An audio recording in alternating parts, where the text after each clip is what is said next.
शुभ सकाळ जय भोलेनाथ देखिपार सांग मैंने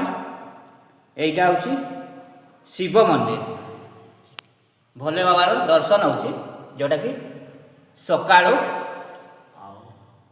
बहुत सुंदर बनी जाइए गाइस देखिपार जोटा कि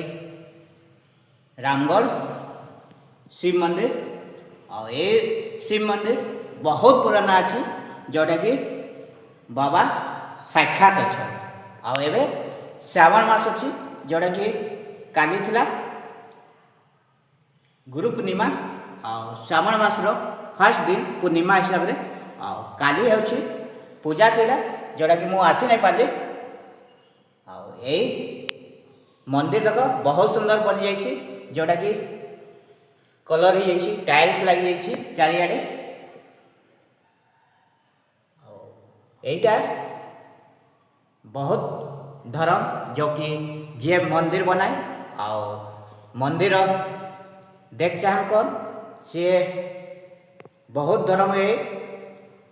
पैसा तो संकार पास है लेकिन मन भी हवा कथा और दिल भी हवा कथा और यही काम बहुत बढ़िया कर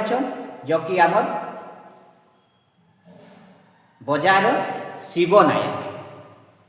आ नाम जमी दिल भी सेमती भोलेनाथ आ सी सब करते काली पूजा भी होगा मु तो आसी नहीं पारि देखिपार सांग मैंने यहाँ हूँ रामगढ़ शिव मंदिर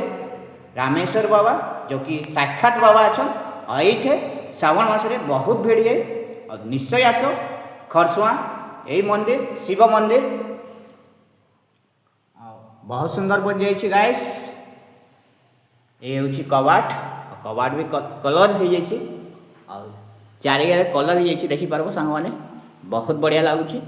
पूरा साफ सुथरा अच्छी आओ ये देख जो कि घंटी शिव बाबार से भी पूरा एकदम नवा बन जाइए बहुत सुंदर लगुच गाइस आओ जदि तुम को भल लगे भोले बाबा एक कमेंट हबार चाहिए और शेयर हबार चाहिए ये वीडियो केते दूर पहुँचुची निश्चय कमेंट करब देख शंका पासरे बहुत लोक पास पैसा अच्छी बाकी मन हवा कथा आ से मन शंका पासरे नाइनी जार पासरे अच्छी से निश्चय करुच्ची और एमती बहुत मंदिर कलेनी जोटा कि बजार भी साई मंदिर कर निजर पार्सनाल बहुत सुंदर कर शिव मंदिर भी एमती टाइल्स सब लगेन जदि तुम को भल लगी ए वीडियो निश्चय शेयर करब कलर देख चारिआडे है जो कि मंदिर टिके साफ सुथरा थे जाई भल लगे और पूरा एकदम बहुत बढ़िया बनी जाइए ये मंदिर बहुत दूर दूर भक्त लोग आसन जोटा कि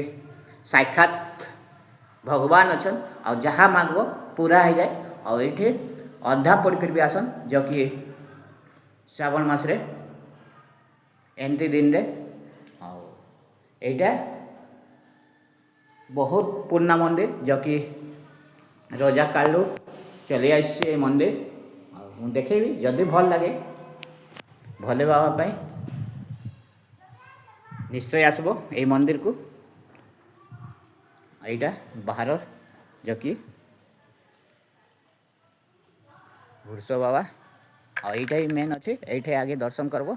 तार परे भगवान दर्शन ये आड़े नाग देवता अच्छन एआड़े अच्छन यहाँ हूँ मेन गेट जो कि शिव बाबा ये गणेश बाबा जय भोलेनाथ जय भोलेनाथ जदि भल लगे ए वीडियो ज़्यादा से ज़्यादा शेयर करब आओ भोले बाबा एक कमेंट करब जय भोलेनाथ।